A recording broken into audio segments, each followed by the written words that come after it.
What's going on, everybody? Welcome to Real Deal Sports. Usual guys are here. Myself, Brother John, Big Walt. Gentlemen, how you doing?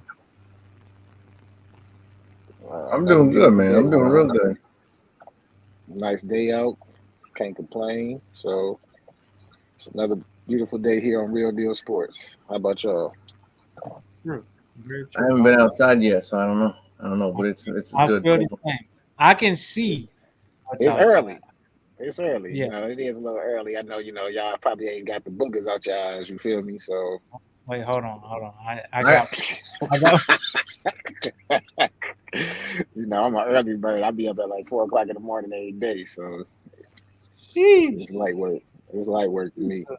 I can see what's out there too, and it's Walt on the road, so I'm staying inside for now. But Oh, Wow. please. I'm the best driver around here, boy. You best believe that. Dang. It's All the, right. it's the other motherfuckers you gotta watch for. Well. Hey, you're a good driver, and Joker is a game one winner. oh my God.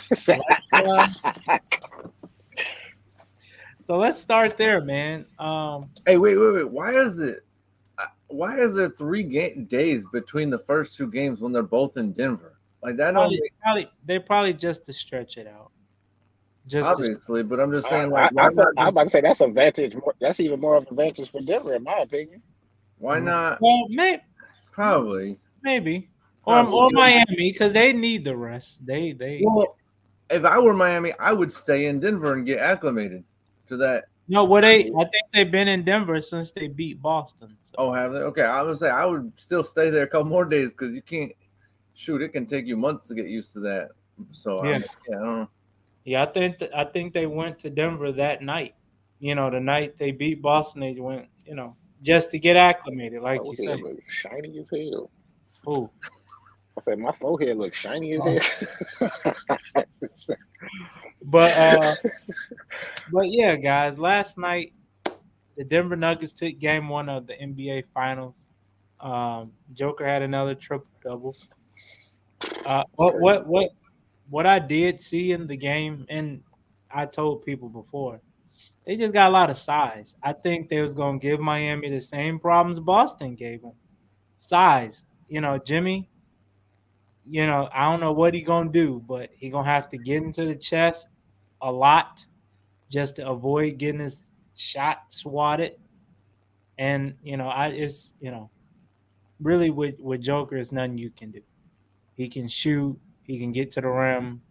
It's like the only thing you can do is be physical with him and try to Can't even do that. push him out his game. That's really about it, though. You can't even do that. But I don't, man. To be honest, I don't really know what Miami can do. You know, is that size that size showed it last night. Caleb Martin trying to drive on Michael Porter and Michael Porter just using that Get athleticism. that weak stuff out of here. Yeah, Sorry. so I don't know. I don't know, but I think Miami. I think they can get maybe game three. I think that'll be their best chance back at home. But other than that, it's gonna be tough. It's gonna be tough Yeah, to beat. Denver undefeated on the at home right now. I think in the playoffs. I think they're 10-0 in the playoffs at Yeah. home. Yep. It's a tough place to Yeah, win. because the format is what? It's 2-2 and then 1-1-1, right? Yes. Okay, so yeah, I'm about to say I feel like honestly that's the only way that Miami gonna possibly win is at home, man. And honestly, I can't even give all the praise to Joker last night. Honestly, like Thank you. I gotta get that praise to Aaron Gordon. Honestly, like it was really the whole team. Not just Aaron Gordon, but it was really the whole team. Like I think Aaron Gordon had almost 20. Murray had 24. Caldwell Pope had like 8 or 10. So I mean, it was pretty much the whole. And then Brown came off the bench and scored, I think 12 as well. So But honestly, I feel like the biggest factor is definitely going to be Aaron Gordon, though. Honestly, just because of the fact that he has a mismatch no matter who the hell is guarding him. Because he's one, if he got a big guy guarding him, he's athletic enough to get around him. He got a small guy guarding him.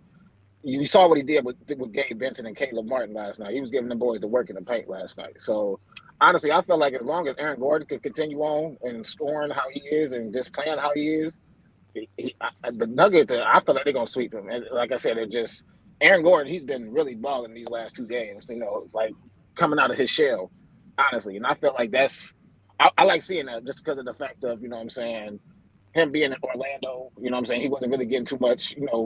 He wasn't really getting looked at like that. And then, like I said, after those 2 dunk contests that he lost, that I felt like he should have won. What a better way to rub it in Zach LaVine's face by winning the championship. You feel me? So. Me, myself, personally, I like what I'm seeing out of Aaron Gordon, honestly. So as long as he can keep it up, and then, like I said, though, Michael Porter Jr. as well. I think he had like 15 as well. So, and then he's been stepping up big time on defense. You know what I'm saying? I think he's been averaging like two blocks a game these last like 3 to 4 games. So, like I said, as long as they keep playing team ball and just keep playing like how they were playing in the first 3 quarters, but that 4th quarter they came out a little sluggish. You know what I'm saying? Letting Miami back in the game by, bringing it back down to 9, if I'm not mistaken. So as long as they can, keep playing like how they were playing in those first 3 quarters, it's a wrap. And then, like I said, like Nico said, man, who the hell is going to stop Joker? Ain't nobody is able to stop Joker. They're clearly. It seemed like the way that the Nuggets are playing, they're letting Adebayo get all the shots he's want because they're like, hey, we're gonna kill you with threes, but hey, you can't kill us with twos. Because I think Adebayo had 25 attempts last night. I don't think we ever saw Adebayo shoot that many attempts ever. You know what I'm saying? I think that was a career high for him. So, I mean, for them to say, pretty much the game plan is they're gonna let Adebayo get his, but as long as everybody else ain't getting his, I mean, shit, everybody struggled last night. It was Caleb Martin has 1 for 7. You know what I'm saying? I think Gabe Vincent, he only had like 10 points or something like that. Butler only had 14. So if your highest person or highest scoring man is only going to be Bam Adebayo, I'm betting my money on Denver to win this series in 4 for sure. Oh, that shit rhymed and I didn't even mean to. That's pretty good. I'm done. I'm done. Go ahead, John. No, I agree. People keep talking about how Bam, was the only one doing anything. It was. But I'm sitting there, I'm like, You mean Joker? 26 points on 25 shots. It's not efficient. Like it's solid, but it's not efficient. Like I think Joker had 27 Joker points had on 27 on 10 12 attempts. So like Bam was right. Now here's the thing. I am sick of people saying like the fouls had nothing to do with it. The free throws had like the refereeing had nothing to do with it. Because if this was a 20-point game, like if anyone else took 2 free throws in an entire NBA game, you would think, oh, they lost by 20. They lost by 30. These dudes lost by 10 or 11 last night. I think 11 on a with only 2 free throws.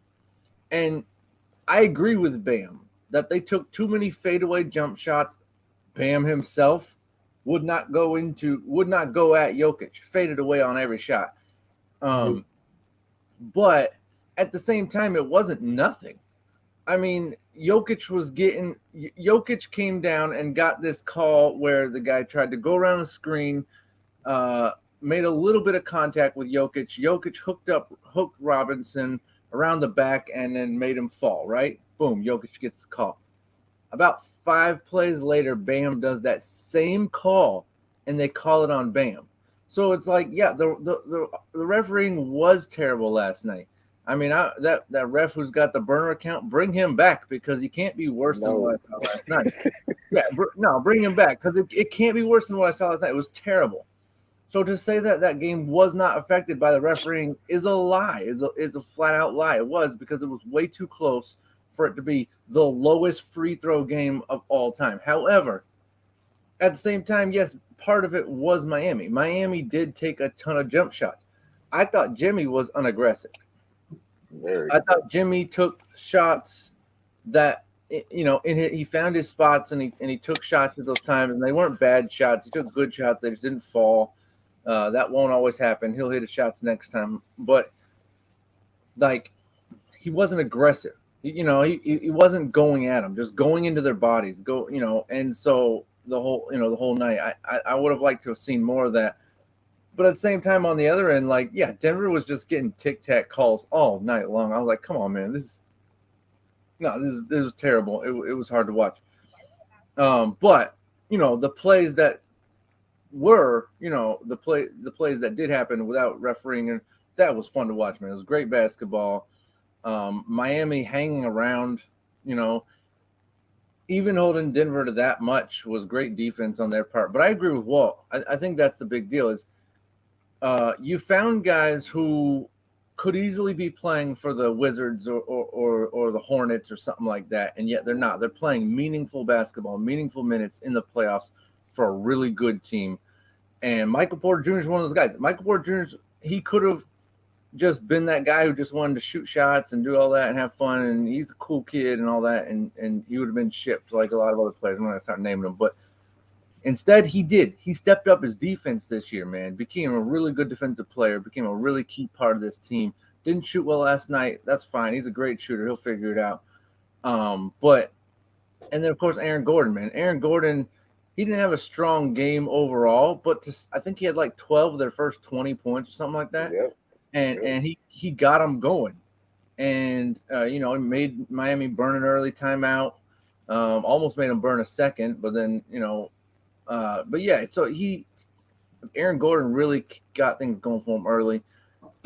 At the end of the day, the only guy they can kind of match up with is Jamal Murray. So you have to stop Jamal Murray. Like you can almost let everyone do what they did last night, but stop Jamal Murray and you win this game. And yet they can't even match the guys they do match up with. And Jamal's not a small point guard. I mean, he had some nice – he can throw down from a standstill. We saw him do it twice last night. He catches it in the paint, turns around, just throws it down. It's impressive for a point guard to do, just to jump from a standstill like that. So, yeah, I agree. Like, I think that's where it's going to come down to. They have to stop Jamal Murray. Don't try to stop Jokic. Don't try to stop – obviously play defense, but don't focus on everyone else. Stop Jamal Murray and then see what else you can do elsewhere. Now, Yeah, I I will agree. And check the refs' whistles before the game. Check the refs' whistles on the Miami and make sure they work. I will say it's a good possible thing that Miami possibly might be getting Hero back in game 2 or game 3. So they say, but At the end, more than anything. Okay, so at the end of the day, man, Miami just got to figure out how they're gonna deal with Denver's size, man. They big everywhere, damn near every position for real. Like John was saying, like even at the point guard, it's just different sizes. You know what I'm saying? It's sizes for everybody, I should say. So I just for them to try to figure that out because you can have Porter Jr. guard Butler, or you can have Caldwell Pope guard Butler, and they both, like I said, about 6'6", 6'7", and they have a wingspan of maybe a 7 foot guy. So, yeah. You know what I'm saying? It's just gonna be tough for Miami in this series, man. It's gonna be completely different, from the Boston and the Bucks series, and just Denver. I feel like complete. Let me ask this: seeing that Jimmy had a bad game last night. If he doesn't perform well in this series, should and will he get that superstar treatment? I feel like he should. Because that's kind of like position that he wants to be in. Honestly, you know what I'm saying? Like, I know that they like taking it. Pause. I guess the hard way and the long way, I should say. But it's still the fact of he's still up there. He's capable of putting up big time numbers. But I can't just judge Butler off this one game because throughout this playoffs he struggled in each of all the game ones throughout this whole playoff series and then bounced back the next game. So Butler having this one bad game is I'm not gonna hold that accountable to him now. If he has a bad game 2 or a bad game 3, then we got to start looking at him like, hey, all right, Butler, like, I get that, Denver is, the best team, probably the best team in the league right now, of course. But at the end of the day, like you said, we still got to start holding Jimmy accountable of, putting him up there with the superstars because, at the end of the day, he's capable of putting those numbers up. I think he's always going to get the superstar treatment in Miami. but I don't think he's going to get it around the rest of the league. I mean, even if he does drop, what was in the finals against LA where he had 2 40-point games, he had a triple double and all that stuff. Mm-hmm. He still the next year, everywhere he went, no one treated him like he was a superstar. No, I'm saying from the media standpoint. Like think about it. If that was Kevin Durant or LeBron, you only Definitely had LeBron. 13 points in game one. The whole world be out. What are you doing?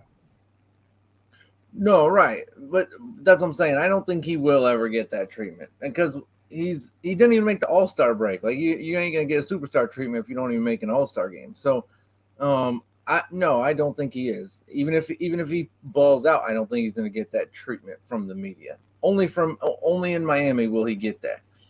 But that's because defense doesn't matter to the media. I mean, someone who does the intangibles, someone who dives on loose balls, someone who's able to run as fast at the 44-minute mark as they were at the 4-minute mark in the game. Like someone who like that isn't important to the media. All they want to see is like, hey, how many points you got? Oh, cool. This guy averages 30. His team is 13 and 39, but he averages 30. Let's put him in the All-Star game. No fish out of those guys. I get it. They have bad teams. I'm not saying that, but I'm just saying like that's what matters, points. And what at the end of the game, who wins? The team with the most points. So I that does, there's a reason for that. But no. So what Jimmy brings isn't just points, but even then, still you got to give us more than 13. You got to go to the rim. You got to do a little more. Miami's got to feel invigorated by this in a sense because hey, we only lost by 11 and Caleb Martin went. Oh, I'm gonna read it because I don't remember. But 2 points.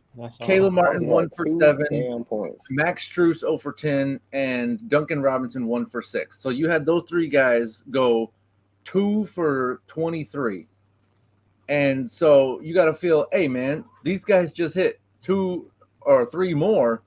We got us a game. Like we're in this. But on the other hand, is you have to go play that defense again. Like you have to hold Denver to 104 points again. Good luck. I if anyone can do it, I think it's Miami, but I'm just saying good luck. Like because next game you might score 104 points, but they'll score 122, and that's where you're gonna get yourself in trouble. So it's more than just hitting these shots, but yeah, so both teams got to feel good. Like okay, they held us to 104 and we still beat them. That's fine because we'll score more next time, and then they got to be like, hey. We shot the worst we've shot in a long time, and they only beat us by 11. We got them. So both teams got to feel good going to the next game, but I still think advantage leans heavy Denver. Yeah, I definitely agree. And just to add on to that, I mean, just for that guy, I can't remember his first name, but the guy that they're bringing off the bench, number 24, Tillman on Miami Heat, bro. Highsmith. Bro, that's like a diamond in the rough. Like for him to come out, score 20 points, 22 points. You know what I'm saying? And they're only free throws too. If he can consistently at least give him like 10 and 15 and, be a contributor on the defensive end like he has been these last couple of days, like I said, it seems like Eric Spoelstra to kind of find something in this guy too by bringing him off the bench. Because as you can see, Caleb Martin and Strus didn't play the whole fourth quarter. I think Strus played like 32 seconds in the fourth quarter. And I think Tillman took over all the minutes in the fourth quarter for them because they were struggling so bad. So like John was saying, if I'm Miami, I'm looking at this like, hey, it's not that bad. We only lost by 11, and Butler only gave me 14. And, what I'm saying, my other key contributors, shot 1 for whatever, 20 or whatever it was, I should say. So, like I said, they were getting the open shots. They were getting almost all the shots they were usually getting in the playoffs. It's just they weren't knocking them down. So, they knocked those shots down. We're probably having a different conversation today. Yeah. No, that's good. Oh, so something I noticed about Jokic last night I've never really considered before because we always say certain guys like Steph Curry, Kyrie, they got that rope, that ball on a string. They can fling it out there and just bring it right back. But what it is, they have a really good touch for the ball. You know what I mean? They don't need to see what it is. They have a really good feel for the ball. They always, you can see like when there's a fight for the ball, somehow their hands stick to it and other people's don't. You see people fumbling for it and stuff. Jokic got really good hands. Like, did you see that? Did you see? Because I know Cody Zeller was only out there for like 7 minutes, and it looked bad when he was. But I actually thought he did a good job against Jokic, grabbing them, fighting, boxing him out, fighting them boards. But when he grabbed that one board and Jokic slaps it out of his hand and then reached out and then just snatched that sucker, boom, brought it back in and then dropped it off to Aaron Gordon for the bucket. I was sitting there like, that dude got like sticky fingers like some of them guards. I never noticed that. I saw a video the other day saying, is he the greatest passer of all time? I didn't click on that because that's disrespectful to about 20 dudes. But he is, that is part of the reason he's a good passer is he's got really good hands. I was watching last night, man. He has a really good feel for the ball without seeing it. He a good. So, I mean, I'm not saying he's the best passer of all time, but y'all think he's the best center passer of all time? Sure, if that's what he wants to have, he can have that. I mean, I'm just saying though. I mean, for him to have one to average a triple double, and then last night the dude had 14 assists and only one turnover though. Like I don't think it's like his assist to ratio. I mean, his assist and turnover ratio is just completely out of this world. You feel me? So I'm just saying, like, but you gotta give him his dues to that. Okay, so most point guards, they're driving into the lane, like we saw Murray do it. They drive in, get to the basket, realize there's two defenders taller than them, rise up, and then turn around 180 and kick it out. Jokic is playing back to the basket, so he's backing down. He can see all his guys on the three-point line. He's looking right at them, like, because he's backing you down. So he sees everybody. Most of his assists are literally just kicking out to whichever shooter is open. Like, it's not – and I'm not going to diminish what he does, but, like, go watch most of his assists. They're just – he's literally staring at the dude, and it's a straight line pass. I mean, that's fair enough to say, but he makes about 3 passes that put him in the all-time great passers every game. But the other, like, 7 to 9 are just like, come on, all right. Like, they're the right pass, they're the smart pass. But that's the point of being a good passer, though, making those smart and right play. Right. So he's a very smart passer, making super easy passes. What my point is, but he is fun to watch though for sure. Yeah, but no, I can't put him in the top. I can't put him in the top 3. Probably not even my top 5 because of the difficulty level of the actual passes he's making. No, I can't. I'm saying he's the best passer center. Oh, for sure. Yeah, passing center. Yeah, passing center sure. He can have that. So, to your point earlier about Highsmith, if you're Eric Spoelstra, do you start him next game to give some size against a Jamal Murray, Caldwell Pope? Can probably instead of starting Strus, have Strus come off the bench. I mean, you could, but I mean, I don't want to say he's an offensive liability. That might be a little, harsh to say because I mean, I'm not saying. I mean, he did just give you 20 points, but at the end of the day, I just feel like he doesn't really have that knockdown shot yet. You know what I'm saying? Where towards, like I said, where he can just get that, Jimmy Butler driving the ball and he can kick it out till you'll knock it down. So, but he's great on defense. So, I mean, honestly, it's definitely it's tough if I'm Eric Spoelstra, but. I mean, I would still start, Strus just because, that's been the guy, throughout the playoffs. And just because he has one bad game, I'm not taking him out of the starting lineup.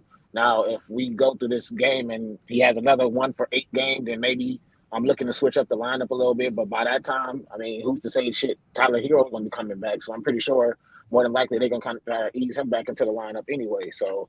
And do you have minute restrictions when he comes back? Because, I mean, you don't want to throw my man just in there. I definitely think so. Only because of the fact, like I said, he hasn't played a game, I think, since April 14th. So, I mean. He played game 1, and he got hurt. Him and Giannis both got hurt game 1. Right. So, I think that was around 8? That was April something, though. Was it? That was like April something.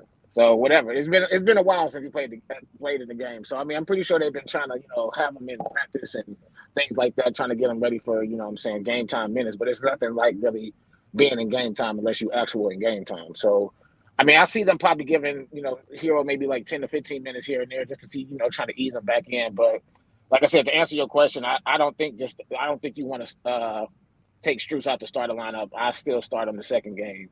Just to see how he does, because I mean, he's been doing what he's been needed to do throughout the playoffs. He had one bad game, so I'm keeping him in the start lineup.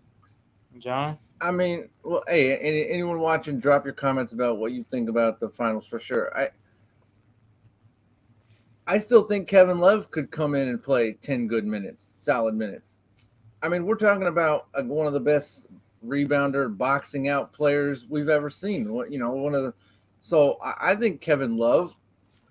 I'd like to see Udonis Haslem get some point or sometime in the NBA Finals. I don't want to see him come in Game 4. Hang on, when it's Game 4, they're about to get swept, down 28 in the fourth quarter. Bring him in so he can score 8 points. I don't want to see that. I want to see Udonis Haslem. I want to see Kevin Love play some meaningful minutes. I'm not saying 20 minutes. I'm saying put him out there for 3, put him out there for 5. I don't care. And so you tell me in the middle of a clutch game. These are dudes.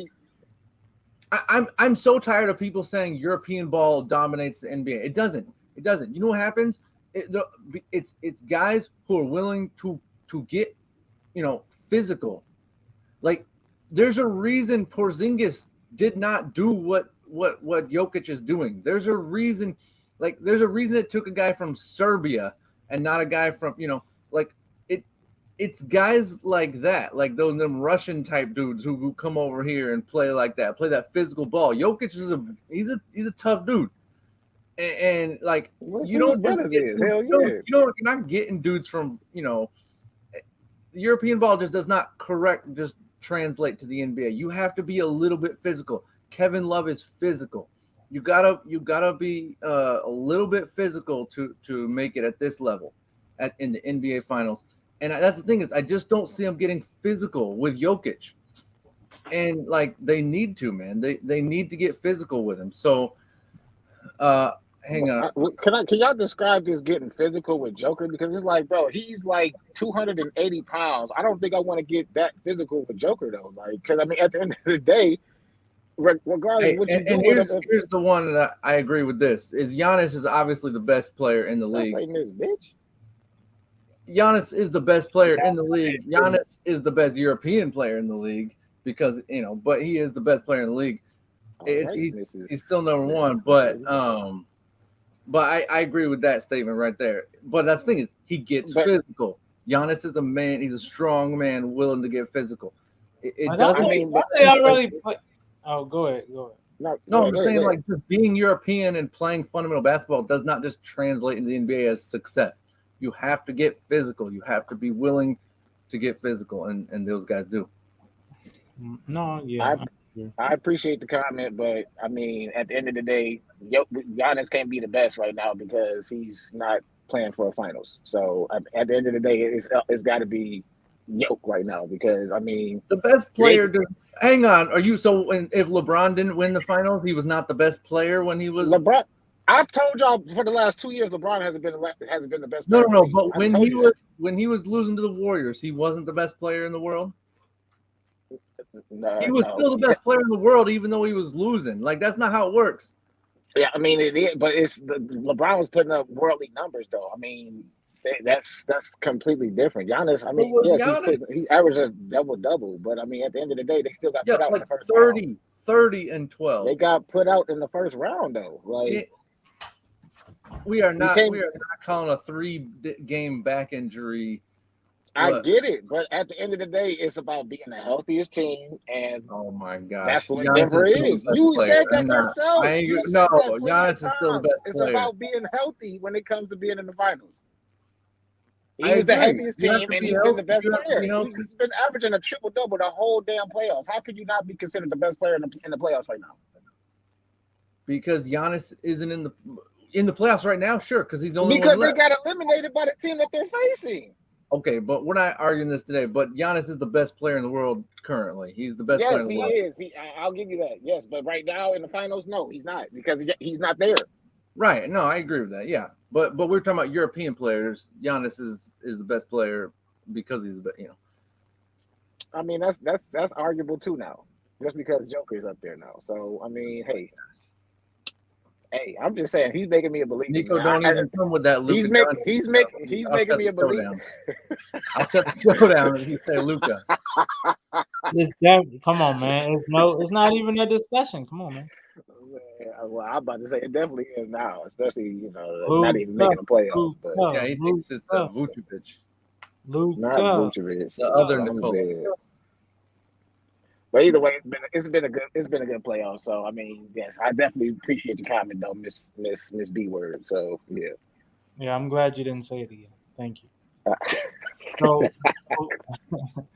before we get out of here, we have some news. John is taking over for Shannon Sharp on Oh Undisputed. yeah, Oh, my boy, he growing up in the world. Let's go. As Hey, we don't all forget know, about your boys. Don't forget about right? your boys. Exactly. As we all know, Shannon. It has come out in the news that Shannon is leaving Undisputed, and they're looking for a new guest. Who better than John? Did You know, they put a date on it? they say after the final. So John got to hurry up and pack. He got to get to LA quick, boy. He only got like maybe a week. But is it safe to say like it's kind of like everybody? I mean, I don't know. It's like that's like the second or third time we done seen somebody quit a show with Skip Bayless though. Like I mean, it's It's I don't definitely. know. I think with ESPN, they wouldn't offer him what Fox was, so he was like, "I holla."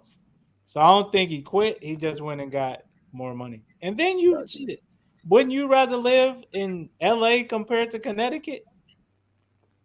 I mean, As yeah, far as that weather, it might be more expensive, but you got that nice weather all year round.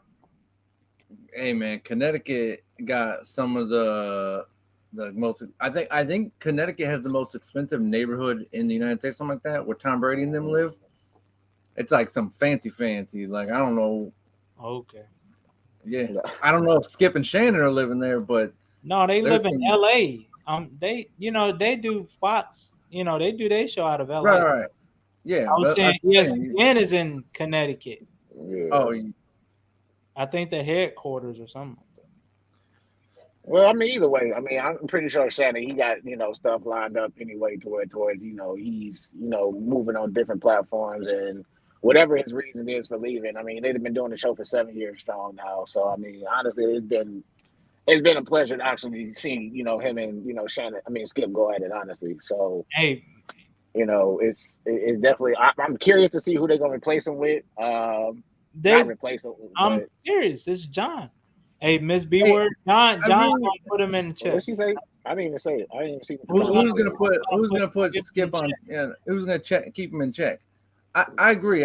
Because here's what I've always said about Shannon. He did a good job against Skip, but whenever because he put Skip on the ropes all the time, but he never kept him there. He always let Skip off the ropes. And Skip will say something off the wall. right, but I'm saying like it don't matter like, when you can see when you got Skip and he had him all the time and he always let him off. Now here's the problem. Skip picks his own running mate, which means that Skip is probably going to pick someone again who lets him off the ropes. He's not Like, going to, well, no, but but I'm saying he's going to pick someone who's coming up. He's going to pick someone. He's going to pick someone who's coming up, like Shannon, and so that way they feel like, oh, I owe this guy like my career. I owe this guy my future.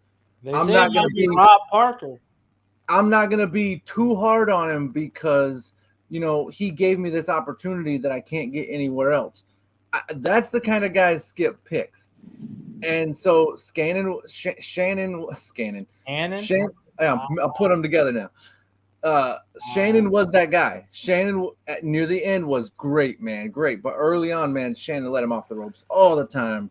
I don't know if you're going to find someone who did it as good as Shannon. Again, it's going to take years for them to build that back and forth again. But so I agree with that statement. Like who's gonna have better debates between the LeBron and Rob Jordan Parker? team, He will take Rob Parker to task every night because Rob Parker makes crazier predictions than Charles Barkley.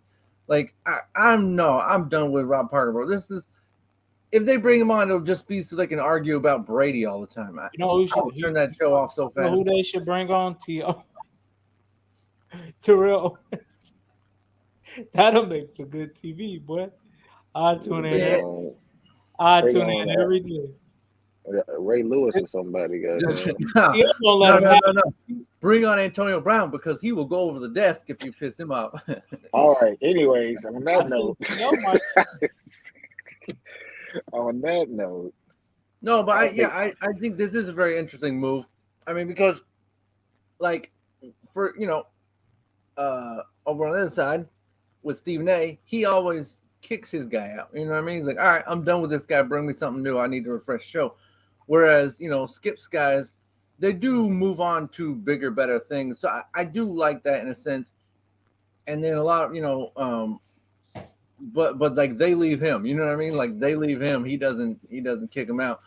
But at the same, so you could argue like, did he piss them off and that's why they left? Or, did he, whatever, who knows? But there's a lot to be left that will never be said because, like I said, Shannon feels like he owes a little bit to Skip because of this. And so he'll never really give us the full truth, I don't think. But, kudos to him. I know Club Shay Shay already has over 1 million subscribers, so he's going to keep making revenue from that. And that's interesting because I think Kwame Brown, didn't he get to like 400 in 2 months? And my man, I don't think he left for 400,000 yet. And that was during the pandemic, wasn't it? I mean, he probably said some, YouTube probably could have shadow banned him. Who knows? Like, I don't see because I don't see his videos pop up no more. I used to see him pop up in my feed. I don't see him pop up no more unless I go look for him. So who knows? Yeah, YouTube's been good to us so far. But yeah, so thank you. It's interesting, but at the same time, like it's always a bummer to see things like this come to an end. But it's like it's one of those things, man. Like what the Batman's like, you either die the good guy or live long enough to be the villain. And I think that's what kind of happened is like these two now. It feels like they're leaving on a bad note, but I hope not. There you go. Hang on. Let's see. There we go. On the far right, got the cleanest teeth. That's right. There's Walt, I guess. Really? But hey, that's good, boy. You take care of your hygiene, boy. I mean, I really don't think so, but I appreciate it though, Miss B. Thank you. Oh yeah, he always got the wave smacker. He always got the wave smacker for sure. Hey. I always wanted to ask. I mean, would y'all being barbers? You get your hair cut by somebody else, right? Sometimes. Or do you cut your own hair? Both. Oh, okay. Well, shit, I gotta pay $50 for my shit. Oh heck no, I ain't paying no $50 for a haircut, bro. I mean, it's actually $40, but I just tip them. Hey, no offense, John. White guys don't really have to worry about it. Y'all can cut it bald, no lining, and be good. Us can't do that, dog. You ain't gonna do the Michael Jordan? Just like he did with that one on the one show when he put the AB on. He just gelled his hair up, you know. Yeah, exactly. It looked good. No, and all you gotta do is put some gel in it. Do the Michael Jordan. Just shave it clean. John, get the hell out of here. Shine it. and then slap a Indiana Jones ring on that sucker, and then you good to go. What's that?